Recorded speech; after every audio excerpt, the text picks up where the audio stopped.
Ce produse se vând pe EMAG Marketplace? Toți cei care vor să înceapă un business de comerț online sau vor să listeze produse pe EMAG Marketplace, prima lor întrebare este ce produse să vând. Nu știu ce produse se vând pe EMAG și atunci vreau să știu care e produsul la câștigător, care e produsul winner, să îl importe din China, să-l listeze pe EMAG și să aibă vânzări explozive.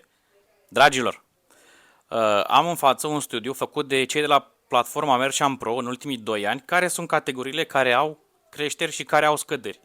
Așa că, dacă vreți să aduceți produse în categoria Home and Deco, au o creștere în ultimii 2 ani de 16,7%.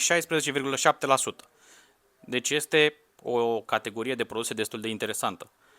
În categoria Fashion, în ultimii 2 ani, o scădere de minus 10%. Aici nici nu vă recomand să intrați în această categorie și vă spun și de ce. Eu am vândut